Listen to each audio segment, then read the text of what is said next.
Hey, tribe. Welcome to a thought provoking episode of Fit to Heal. Now, in this installment, we dive deep into the critical issue of physical inactivity among minority populations and its profound impact on health disparities. Join us as we unmask the barriers and shed light on the consequences faced by these communities. Get ready to explore how movement can be a powerful tool for empowerment and bridge the gap for a healthier, more equitable future. Tune in and be part of the movement on Fit to Heal. Now, let's see who we've got coming to stage today. Oh, snap. We bringing them up. And we've got some heavy hitters. I'm so excited to see these players. Hello, hello, hello, hello.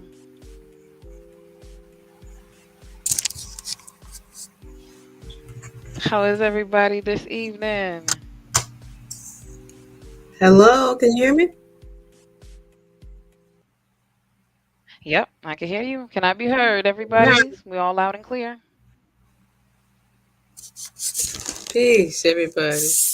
Oh, my volume is on Awesome. this. All right, so this I think this topic is very, very near and dear to everybody, right? Mama, you came up with the topic.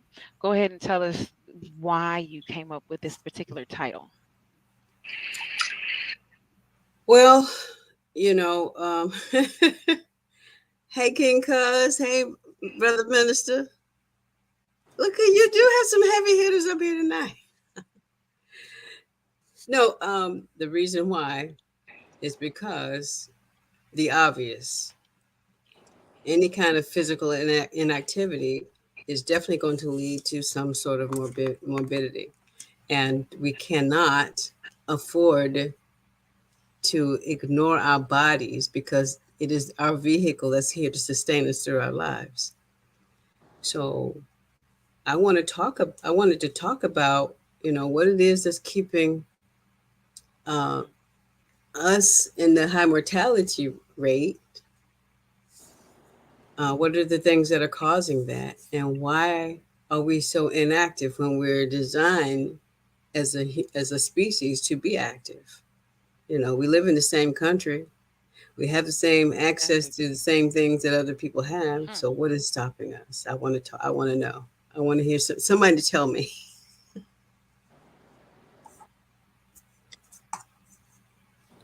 Can you hear me, guys? That's right. Yes. So, real quick, Okay. we've got some awesome trainers on the line. But yes, perfect. Everybody's loud and clear. Now, Okay. again, just to let all of our viewers know some of the disparities, right? About the inactivity creating the disease and these things within our community, right? We're talking about obesity, we're talking about hypertension, we're talking about type 2 diabetes, any and all respiratory conditions, osteoporosis, name any others if I have missed any. Ooh, Oh, you missed mental many, health but disorders, Mhm. cardiovascular disease. I think, like my mom has implied with the title, tell me what I missed. it's too many to name. The list is just going to go on and on. Um, but we know among minorities that high blood pressure and diabetes and Awesome. So, heart by diseases. that title, right? Movement is medicine. We've got these phenomenal people here today. What can you say to that? What can we tell these people to do to assist us with movement? Oh, okay. Well, first, let me start by introducing myself. Come I'm on, King Ellis Cuz, tell King. us about what you do and how what you have is preventative. Okay. Yeah. Thank you very much for having me. My name is Ellis King, but AKA is King Cuz. I have a website called 50 and Fit where I teach online fitness training.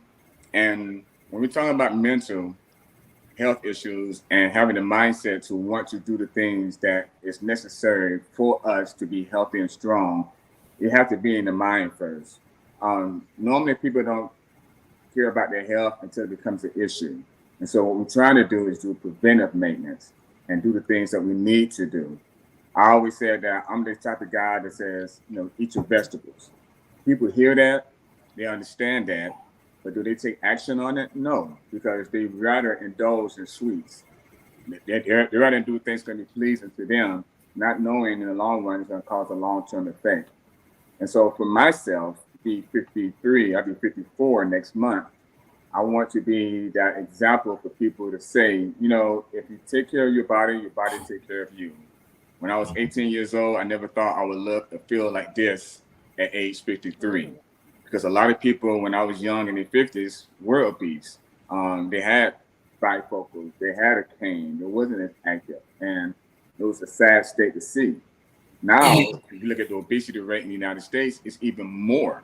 I mean, even people going to basic training, because I'm a retired Navy veteran, and they having pre-boot camps in order to get people physically fit just to join the service. So Mm-hmm.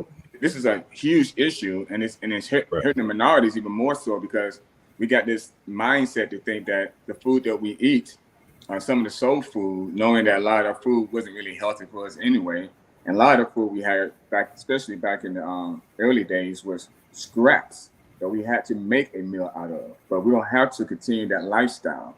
I mean, we Right. can eat fresh fruits and vegetables. We can do things to we can change the phase, but it all starts in the mind. My mom was only 49 years old when she died from a heart attack, right? And that was my out opener. I was like maybe 19 or 20 years old.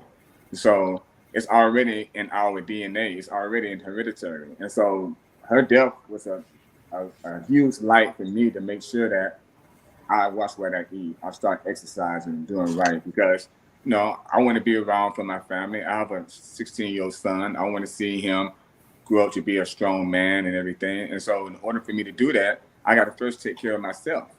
And so it's critical for us to have that type of mindset, and we need to have it immediately. I get a lot of people in my class say, "Okay, King, cuz yeah, one day I'm gonna do this, one day, one day." But I'm like, no, I'm tired of hearing one day. I want to see day Day one. one. I want to see you Right. do your part. I want to make things Mm. happen. And so we just need to encourage one another to let them know how important it is that our life is precious. And being a child of God, I know that my body is a temple, and I want to do everything I can to preserve it and be a shining example, not just because of my spiritual walk, but my physical walk too, to let people know that people in their 50s, we're not over the hill. We're not past the point of no return. We can do so much, be engaged and stay active, but you got to have that mindset first. Awesome. Oh, okay. For me, and I'll probably take a little different approach.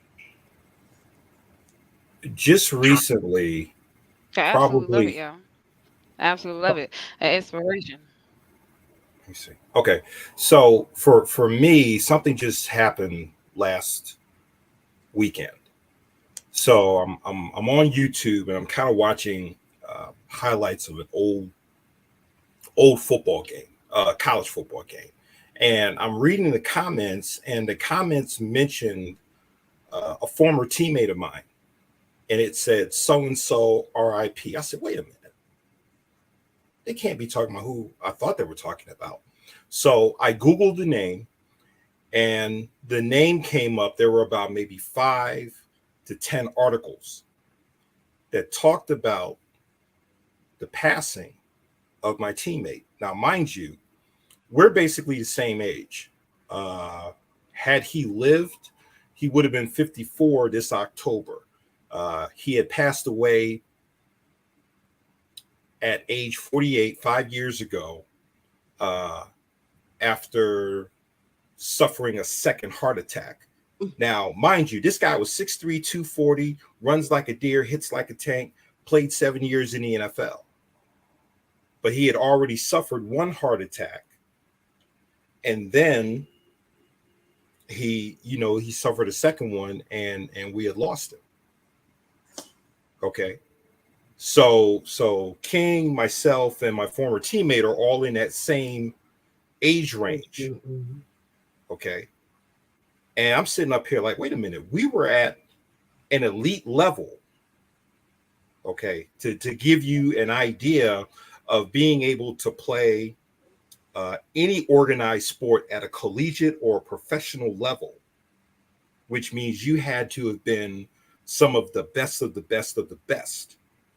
And for him not to be able to see north of 50, it really had me to sit back and say, you know, what did I do to where I'm still here, but he's still gone? So I kind of had to wrestle with that. And then listening to what King was talking about, I'll be 53 next month. Okay. And, having gone through some health challenges after I finished playing college ball, um, I was able to take what I learned through my college days to kind of take myself or to keep myself on this planet, not existing, but living. Uh, I think some of the things that we also have to look at, we also have to look at historical and environmental factors. For those of you who have seen me in previous episodes, I've always said that the given is racism, white imperialism. So we should always keep that in the back of our minds.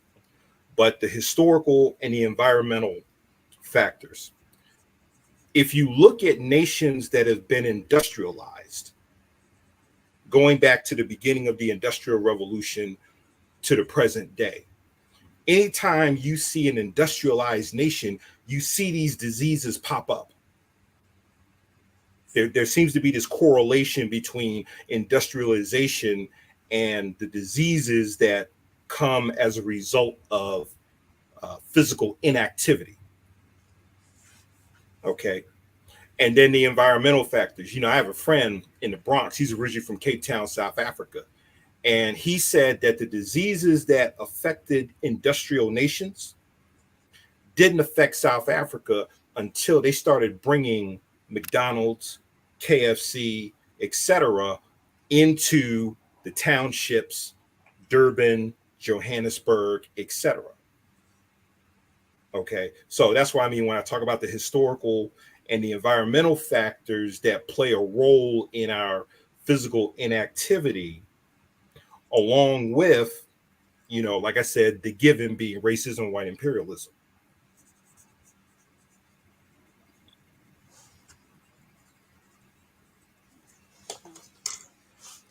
So, if I may, I think the conversation that you both have just displayed before us tells a story of the new, a different era.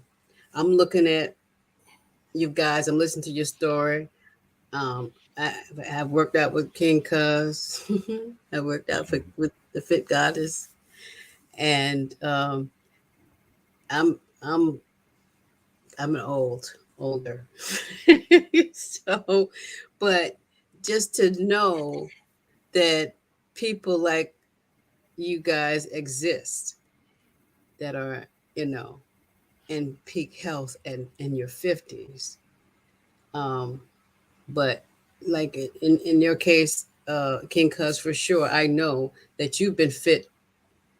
You stayed fit and you decided to get fit and stay fit in your 20s.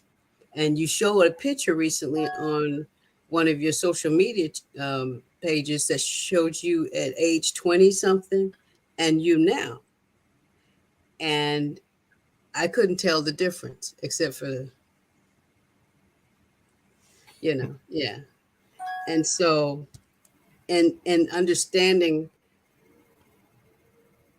that we have a new lifespan where people can actually live to be in their 80s and their 90s if they take good care of themselves, um, tells us that fitness. I've seen people who started in their 40s and 50s, and they look better than they did when they were in their 20s or just as good. So it's not something that is ever too late to do. You can start anytime. And there are people who are predisposed to diseases, who knows? Maybe the person sustain some injuries that caused it. It doesn't. It has nothing to do with that your fact that you're the same age as your friend. But everybody's predisposed to something within it, whether it's genetic or lifestyle or diet. Right, the sooner the better. Exactly. So if you rectify it, you identify it, rectify it, and there may be things that you can prevent that are preventable, and there are things that may not be preventable. But that doesn't mean not to take care of your temple. So,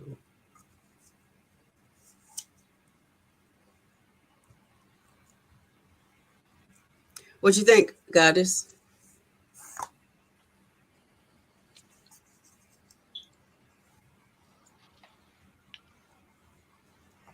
You there? Can you hear me? I can hear you. Yeah, I can hear you. Okay. So that was kind of what was weighing on me, and just so anybody who's out there knows, if you are taking care of your body, if you're in your 20s, 30s, 40s, doesn't matter your age, if your life is important to you, your life exists inside of this. It cannot function separately. Once it leaves your body, you are no longer alive. So you have. So you said keyword prevent. Mhm. And King Cuz, she said you've been doing this since you were what I consider the secret key until maybe like 2 or 3 years ago.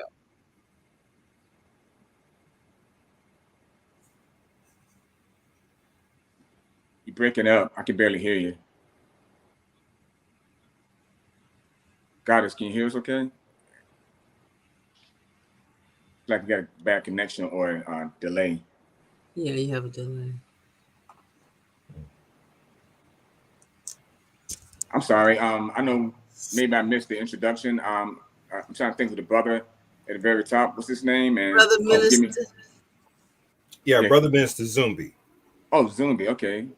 Yeah, I'm Mhm. sorry. I didn't get the No, intro earlier. I know you've been on this podcast a few times before. That's part of why it okay, wasn't an intro. But this is my first time meeting you, and I Mhm. just okay, want to say, you definitely hit the hammer on the head about the industry, though, because and unfortunately, the young generation sees this as an opportunity to get more exposure, but they put their health at risk in the process. hmm, Meaning that when you look at these fast food restaurants and you see how they try to cater to the younger generation, like right, McDonald's and KFC and whatnot, hmm, and unfortunately, they even going to the point where they using spiritual things to grab people's attention more. And this is right, the world that we live in now. hmm, You and I are on the same age. We knew that when we was young, um, we was very active outdoors. right, You know, our mom had to tell us be home before the street light comes on. Right? hmm, That's that right, attitude. The today's society now, kids, if you say go to their room, it's not a punishment. It's actually a reward. They stay in the room all the time on these phones, on these apps, on these platforms, and they're not nearly as active as it was when we were growing up. So right, that definitely, and the industry is designing to make us more and more lazy. And like you said hmm, earlier, whenever anybody see that there's an opportunity to gain funding from something that's also benefiting, another race, so to hmm, speak, by demeaning the others, then they're gonna go for it. I mean, it's sad when I go see viral videos of people, acting like fools, right? Well, but yeah, you got people who want to give good advice, people who wants to educate, entertain, engage, and encourage people about health and fitness. They don't get a hmm, spotlight. It's too boring. It's too lame. It doesn't reach out and grab you. It's like right, Mhm. they're saying, like, World Star Hip Hop, and all these other apps that cater hmm, to that type of lifestyle.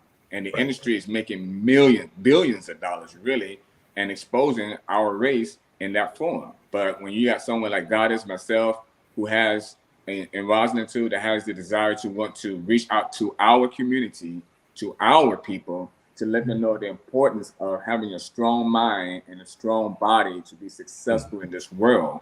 Mhm. Sometimes it falls on deaf ears because it's not that nice, shiny object where I get all the views, I get all the posts, I get all the Right. follows, and that's the Hmm. world that we live in right now. And Mhm. the only way we're going to change that is when we hit a brick wall. When the younger Right. generation finally realize when they get to our age that, oh, I don't have nothing, I haven't really developed anything. Woe is me. I coulda, shoulda, woulda. If I Right. only would have listened to the people who was trying to give me sound advice that's going to help me, help my body, help my family, help my Mhm. job, help my structure. And that's the But thing wait, that's frustrating. Yes. I have a question because so I, I'm always promoting giving a healthy life. So I went to the doctor recently for my yearly. Very excited. I always love seeing my doctor because she's just a phenomenal person. However, she's telling me about how these parents now, and it's unfamiliar to me because I'm not this kind of parent, but these parents now are force feeding children sugar laden foods to the point where this young lady wanted to give her baby, like 13-year-old, who clearly not finished developing, some type of surgery, barometric surgery, something like that. I'm not familiar with the term, but Okay. You mean like a gastric bypass? Gotcha. Yeah. right, to a 13-year-old baby, because she's like, oh, I don't understand how she got this way. I don't understand where, like, I don't understand how that is the thought process. How did it, because I'm the youngest on the whole group, how did Okay. it get here? Right? Because even when I started raising my children, my mother was like, well, are you going to give them cow's milk? And I'm like, no, why would I do that? Why would I teach somebody who doesn't know anything about anything something that they don't need to know? I learned that I don't need cow's milk because I'm not a cow. It's a, fun fact. Well, I think a lot of it has to go back to here's how I put it. Okay. You're trying to tell me to eat this way, eat that way, et cetera, so forth. But then every time I walk into a grocery store, it's like Mm, you've rigged the casino against me. So no matter what I choose, it's like I'm already crapped out. Then it gets even more insidious. Now, I'm probably going to date myself in the 90s. And I remember this going to different student leadership conferences, the talk of MSG. Okay. And and I was having this conversation with somebody in a food co-op a couple of weeks ago where there are 65 there's 65 code names for MSG. Okay, there's two that I remember clearly. One is maltodextrin, and the other is carrageenan. Now, if you pick up any, let's say, any salad dressing or any other condiment or any other food that has maltodextrin, carrageenan, or any of the other 63 uh, food additives, that's like a code word for MSG. And then we found out what the potential damage that could be done neurologically. I mm, think, if I'm not mistaken, it can bring on potential Alzheimer's and dementia, yes. Parkinson's. Okay. So that was a real big topic for us back in the 90s. And I think I still have that book, but it's just understanding what goes in. And the reason I'm saying this is because as athletes, particularly in the 90s, because I can remember certain things being introduced to our young athletes, whether it was whey protein, and then later on in the mid to late 90s, they started introducing creatine and these Hmm. fat burners uh, that was loaded with ephedrine, caffeine, and aspirin. Okay, I think King, you might remember. Okay, so when I started seeing all of these supplement companies just pop up out of nowhere, and the things that they were introducing to our young athletes, I said, wait a minute. Hmm.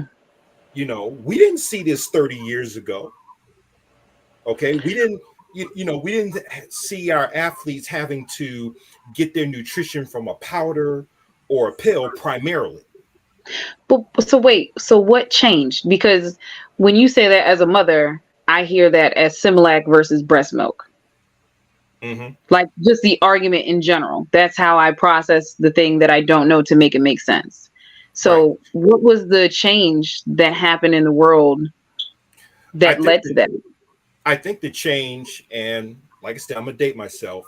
Um, in the 80s, that's when the rise of steroids came into the mix. Okay. Especially from the mid to late 80s going into the 90s. All right. Because a lot of people feel that you couldn't get all of your nutrition from real food. So now all of these supplement companies and all these underground pharmaceuticals started popping up because I had to play against some of these monsters while I was still remaining, drug free and natural. Mm. So I had to learn a different way of strength and conditioning and nutrition to where I could level the playing field. And my greatest weapon was becoming a vegetarian slash vegan. And when I did that, it changed in a number of ways. One, I began to understand how the body breaks down food, when to eat it. Now the term is intermittent fasting. And because I played defensive end in college, and guys were sitting up here. I mean, they were eating, basically what I call heart attack food. Mm-hmm. The double bacon cheeseburgers, et cetera, so forth, so Mhm. on. And they couldn't understand how me shifting to a plant-based diet could be so effective on the field because you've been conditioned that we need animal flesh. And in most cases, the animal flesh that you're eating is the female, it's not the male. Why does that make a difference? Well, I'm not saying it makes a difference, but like this whole thing about eating animal flesh is more manly, more masculine. Got you, got you, got you. Okay, so I understand. Mhm. Yeah, but that's funny though, because even in nature, some of the strongest animals are vegetarians, like the elephant, the gorilla, Right. you know. But King, that's I'm sorry, what do Oh you no, eat? I'm sorry. What I eat? Oh, What I do you eat eat? meat. I eat my diet. This is my diet, and this is everybody laugh about, right? My diet is pretty simple. I don't do sweets, so that's my main thing. I don't do okay. sweets. I'm a Georgia boy who drinks unsweet tea. That's unheard of. Okay. Over Mhm. here, yeah, in Virginia. Yeah. So I don't do sweets. Now I do eat, but when I eat, I only eat when I'm hungry, not when I'm starving. And that's where I think when my brother was talking about intermediate fasting, because I don't just eat like, oh, it's time to eat. I don't look at a watch. I only eat when I'm hungry, but I don't wait until I'm starving to eat. So I don't want to put out a lot of meal. I eat in moderations. Now I eat my steak. I eat my eggs, my Mhm. fish, chicken, but I don't eat anything greasy. All my foods is either stir fried, baked, or grilled. And like I say, it works for everybody. I don't knock anybody's diet plan, but Right. I know that I have a sustainment story because, like Rosin says, I weigh 160 pounds. I've been 160 pounds for over 20 years. Never gained any weight, never lost any weight. So whatever worked for me, I'm definitely going to stick to it because it keeps me young, keeps me fit. But I don't knock anybody's plans. Now, when I turned That's 40, I just knew that my metabolism was going to slow down. I had to really watch what I eat. But since Mhm. I'm a very active person, I stay active. I'm always on the go. My metabolism is high. So it's based on lifestyle. And Rosin said, if your lifestyle is you're sitting there behind the computer all day or you Mm-hmm. binge watching and you're not as active, of course, whatever you put in your body is going to have a big adverse effect. Right. And but I'm just speaking for myself. And when people Mhm. ask me what I do to stay in shape, I tell them that. Now, when I turned 50, I started taking one-a-day pills. And then someone said one-a-day pills ain't really the best thing because it's something else. Everybody always got that one perfect skill, that one perfect pill, that one perfect shake, and they promote it on you left and right. I get so many vendors come to my Instagram, my Facebook, because they see my physique and they want me to try their product just to say Mhm. that, hey, King Cuz tried this product, he looks like this, Right. knowing full well that that It was had not the nothing to case. do with their product. Exactly. I got this way without that. Yeah. Mm-hmm. So to sum up though, yeah, I mean, I do watch what I eat. I think the key thing for me though is that I don't do sweets and I don't eat greasy foods really. Okay. And that's how it is for me to maintain my diet. But I don't knock anybody who's a vegan or who does Right. eat whatever. Right. You I know, love it. the human body is the human body. It has this. It functions on the same set of principles as the next human body. And what ends up happening is that we try to make our bodies different. The body functions on a cycle, a clock. The sun Mm. comes up, the body's ready to break fast from sleeping all night. Noon, it's ready to eat its highest meal, blah, blah, blah. When the sun sets, it wants to stop. And, you know, we in our lack of culture, Mm. um, you know, we're basing what we do on our wants and our desires and our free will to choose. But in doing so, we're breaking anatomical, biological, scientific laws and principles that govern the body. And when you break those, there's a price to pay. You may look healthy on the outside, but when you're breaking those rules inside, the body suffers as a result. So, Mhm. you know, you just can't do what you want. I'm sorry. Right. I wanted to go back to somebody was talking about giving their children sugar. Um, Okay. Mhm. okay, so there was a thing I was listening to on NPR. There was a woman in Texas, and she had said something that struck me and still sticks with me to this day. Um, when you take, we're talking about refined white sugar, okay, which I call the first cousin to cocaine. That's right. Mm. When you give young males, I'm talking about, you know, before they reach 13, when Mhm. you start giving them excessive amounts of refined white sugar, you know what it does? It attacks and compromises the ability to produce testosterone. Okay. And so you can imagine what ramifications that will have as the young male moves into adulthood. Okay, because of all of that excess sugar that his body is forced to process, and now he can't produce the necessary testosterone in order for him to be a vibrant, healthy adult. And now he's addicted to sugar. Right. Hmm. Okay, so now Addicts. you've created a quote unquote legal junkie. Okay, not to mention the fact that you compromise his ability to produce testosterone, which affects three things in a man: his mood, mental, his libido, and his ability to produce lean muscle mass. Mhm. Ooh. Okay, Oh no. and I had to tell a group of young mothers this, and we were sitting in a classroom setting, and when I mentioned that, and I wasn't trying to put anybody on the spot, but all of a sudden you saw all of these guilty faces Mm. that went, you know, that showed up on their face. They said, we didn't know, we had no clue, Yeah. you know. But I, you know, that's why I'm saying what it does to a man. I don't, you know, I'm not sure what ramification it has on a woman's body, but I can tell you what it does to a man's body, where it can compromise and cripple his ability to produce testosterone naturally. Mm. Right. Yeah. And trying to get your body to do something naturally that it has been inhibited Mhm. from doing is almost impossible as a uh, uh, an adolescent because the puberty and adolescent hormones crossing over, right? One has to overtake the other. It can Right. get some jumbled up stuff, but yeah, your liquid in your body, your blood and everything basically turns to goop. Mm. Sugar does that. Just like pouring syrup in your bloodstream. That's Mhm. what.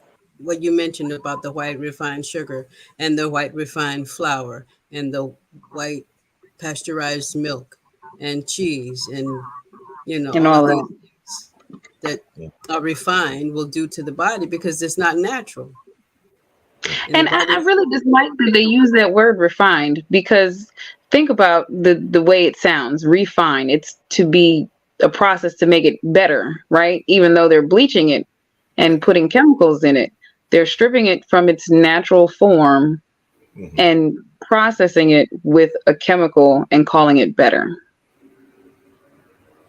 Yeah. So when you hear the term fortified, why does orange juice need to be Need to be fortified? fortified when it's already in its. Okay. Hmm. So it's like, like you said, you're having to strip everything down. Like one of the things I used to tell teammates in college, I said, make sure that whatever loaf of bread you get is heavy and dark. That's right. And the I reason, can't eat bread. Bread makes me spread. I dread bread. so the only reason I was saying that was because when you have something that is nutrient dense, it's got some weight to it. Right. That's Arnold's. right. Okay. You You need know, you need them dense. Arnold's and Ezekiel, if you're going to do it, right? right. Well, That now they got or some warm ones out here. Dave's is good too. and then there's Heidelberg. That's another Mhm. one. Okay. But you want to make sure that whatever you're eating is heavy and nutrient dense and it has color. You Okay. In should eat a fact, rainbow. there was a book that I can't find it to save my life. There was a book I picked up at Borders when Borders was still in business called Don't Eat White at Night. Mm-hmm. So Oh, it I need talked that. it talked about how um, anything that is white, it lacks the nutritional value that the body needs, whether it's white bread, white flour, white sugar, white rice, white potatoes, list goes on and on. White salt. Okay. Mm-hmm. So anything that you eat should have Color. color, melanin, whatever you want to call it. It should have life in it. Mm. The Well, how whole about thing these about people that want to rinse all of the dirt off the food at the grocery store? It had dirt on it. You better want some dirt on it. You want it to come out of the ground, don't you? well, they take Wait. the dirt off and put wax on it. So y'all remember being a kid, right? Especially y'all boys, men now, but boys then, right? Then they used to say, if you got hurt, just go put some dirt on it. Yeah, yeah. So now we don't even like dirt on our food anymore. That's interesting. Mm-mm. Mm-mm. Hmm. All right, so how do we understand that in fitness is really more nutrition, right? I've shown my clients with the in-body scan how quickly you can kind of metamorph your internal situation and therefore changing your aesthetic by changing your nutrients, right? By changing your diet. Now, like King Cuz says, it could be anything. You really have to like know yourself and be willing to play with the science experiment that you are. Um, but outside of that, would you agree that strength training does the thing? Like, in addition to nutrition, strength training, lifting heavy weights or weights in general, um, what am I? An associate of mine just said, bang our bones, right? Which we need to do. It makes them, like he's saying, the food is dense. It makes the bones dense. It makes the muscles dense. It makes us live longer.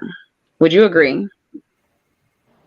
I agree that strength training is a necessary combination with good diet and exercise. But and the older I get, I used to do a lot of heavy weights when I was younger. I still use weights because, like you were saying earlier, most men when we get 40, we start losing our muscle, and we need to start doing things to keep it and maintain it. Right. Um, so I do a lot of I do strength training, but it's more for resistance, so I can really put an extra blood flow in my muscles to keep it going, so I can still have that definition. Because you Mm-hmm. see people, and you see them, people in the 60s and 70s, they walk around shirtless on the beach. that six pack ain't like a six pack no more, right? Things It started going doesn't to have the the diet. elasticity it used to. Yeah, Right. exactly.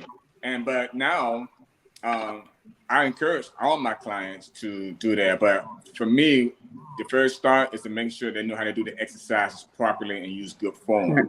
Once they The get the good form. form down and I can see it, then I tell them to add some weights for resistance because I already know that they got good form and they're not going to injure themselves. Plus, they get the most out of that workout.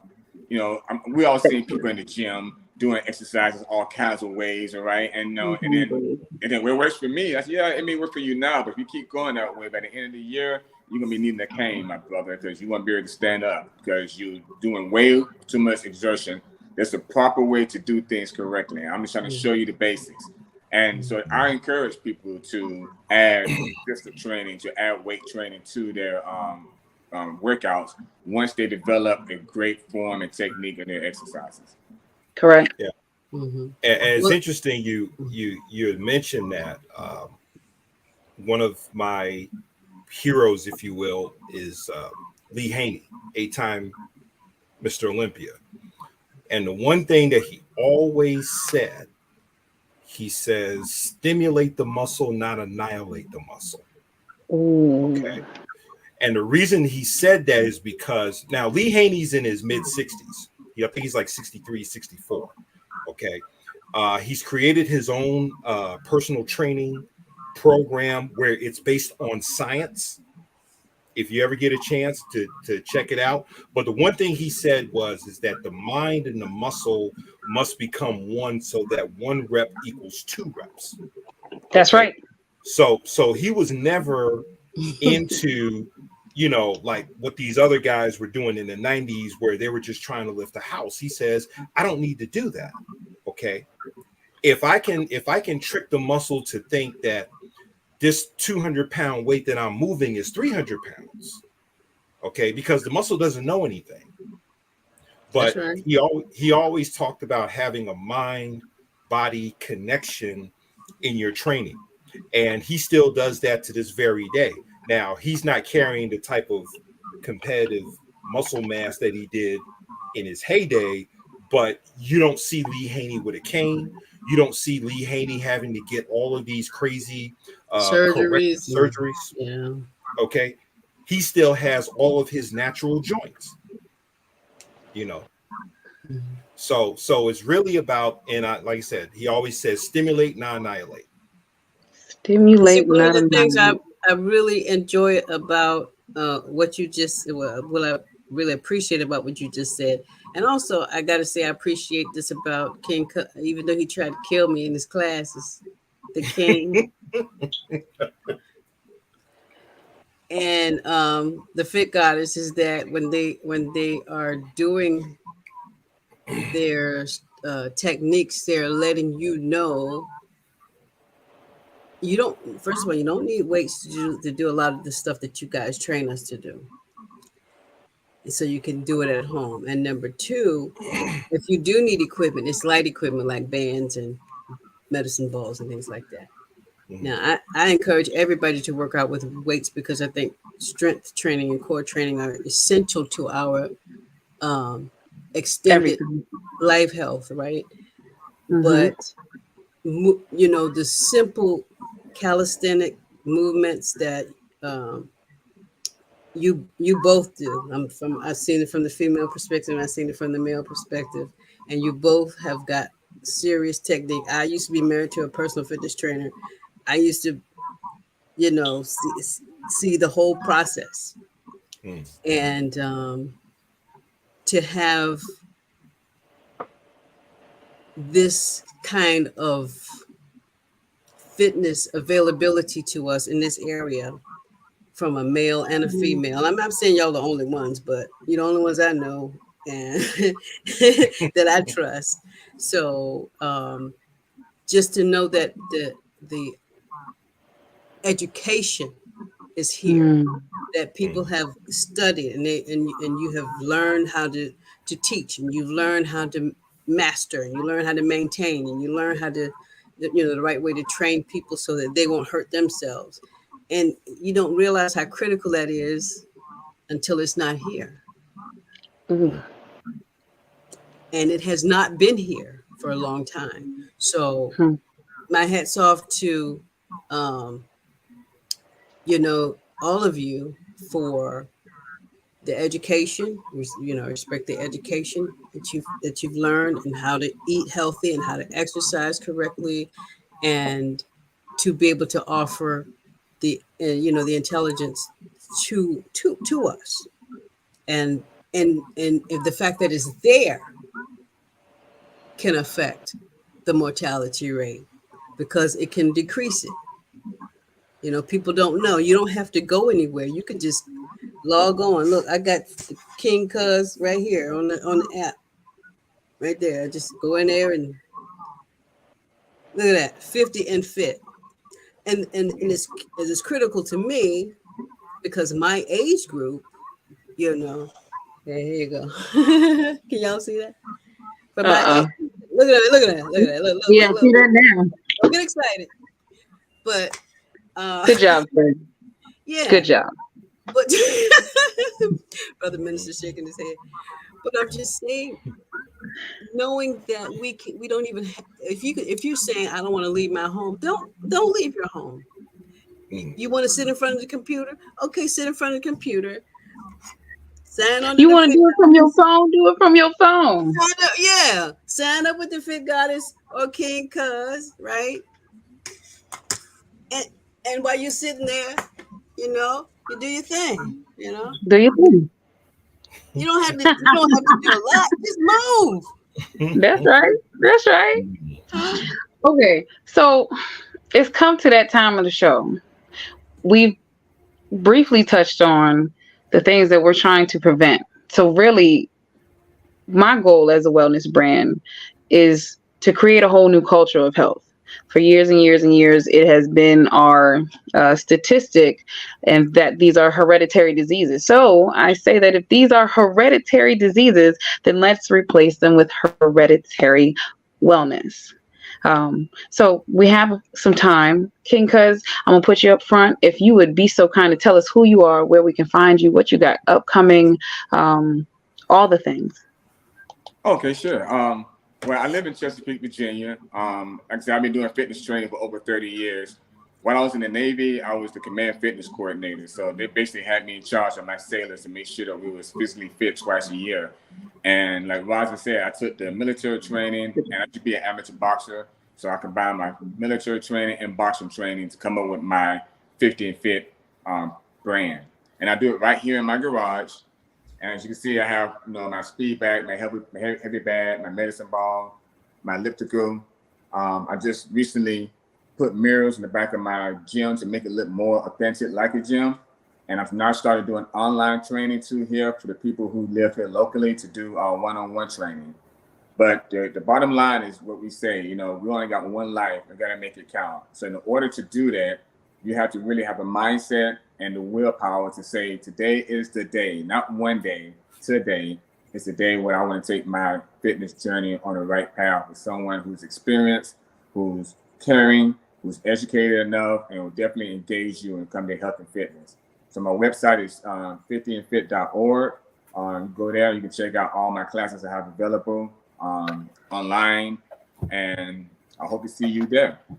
You're on Thank you. Facebook and Instagram and LinkedIn. Oh yes, yes. Also, if you go to my 50 and Fit website, you'll see all of the links to my TikTok, my Instagram, my LinkedIn, my Facebook. Yeah, so you'll see all those links there on my website. I absolutely love it. All right, Mama, you up next. Okay, so yeah. Well, I'm thankful for the mindset training that the goddess and the king and even brother minister have graced us with today. I think I'm thankful for the education again and the experience and the fitness journey that we're all on, and trying to make fitness important. My company is alchemicaura.com, Alchemic Aura. I'm a um, certified wellness and life coach and personal fitness trainer now. I am located at the Just for the Health of It Wellness Center in downtown Suffolk. at 431 North Main Street. You can come in and get massage, reflexology, biometric scans, DNA testing for nutrition, aromatherapy, reflexology.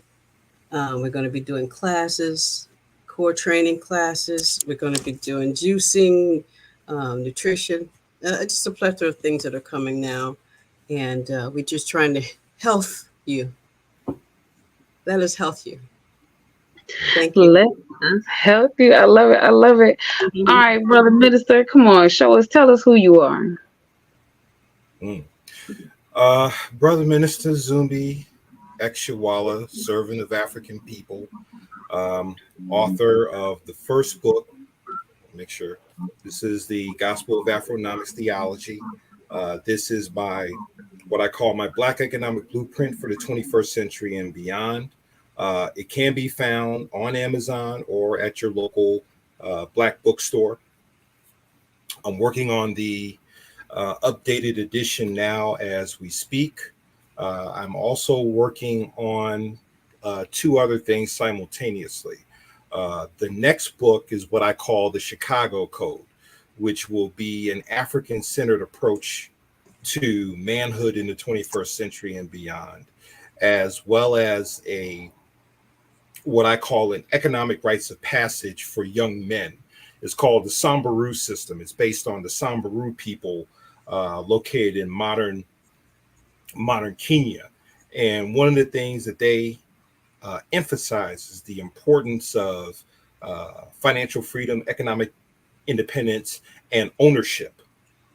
And so, what I wanted to do was to create a three phase program where we start with a knowledge of self, because I'm not going to put wealth in your hands until you understand culturally why you have this wealth in your hands.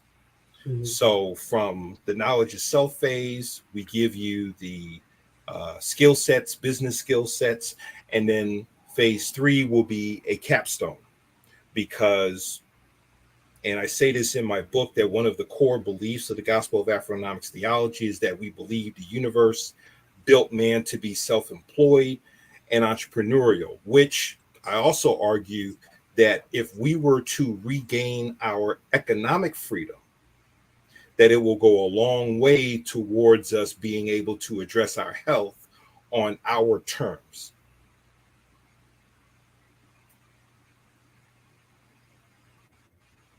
Awesome. Brother, you always stay bringing the fire. I swear to God. Hey, tribe, now it's me. Your fearless leader, the fit goddess. We've got a lot of things coming down the pipeline. I'm so excited. It's my birth month, so we are trying to go off in a big way. So this coming Friday, yes, the 14th, we'll be speaking at a homeschool your kids event at Mary D. Pretlow Library in Norfolk, Virginia, over there in Ocean View. Also, this Wednesday, we're starting our Train Like a Goddess class. It is a 1 hour circuit training. It is the thing that my mom talks about, and a lot of my clients know. It is what I pride myself on, leading by example. And again, it is a pay as you can class at Believable Prana in Newport News. It's 1405 Killing Creek. And oh my goodness, at the end of the month, you have tuned in, hopefully, to the Empowerment Bookstore. We will be having our first authors networking swap situation. I hope you come out and support. I have invited all the authors that have so far been on the podcast, and they will be in attendance so that you can meet and greet them, talk to them. Hopefully, we'll do some deals and have some people will have their books in the Black owned bookstore in Newport News. That's Paperback Inc. But again, we're so happy to have you and thank you for tuning in. Here we go. I'm about to fumble the bag. Boop, boop. I gotta jump you all out. There we go. I did it. I did it. I did it. Hold on. Let me get my music rolling. Hey, Tribe. Thank you for joining us on this empowering episode of Fit to Heal. we've explored incredible benefits of strength training and its potential to transform the health culture of the Black and Brown communities. Remember to prioritize your health and well being by incorporating strength training into your fitness routine. We encourage you to subscribe to our podcast, like this episode, and share it with your friends, family, and community. Together, we can spread the message of the positive impact of strength training and inspire others to embrace a healthier lifestyle. Stay tuned for more enlightening discussions on physical activity, health disparities, and ways to promote overall health and well being. Keep striving for a stronger, healthier future. Remember, your support makes a difference. Don't forget to like, share, and view Fit to Heal.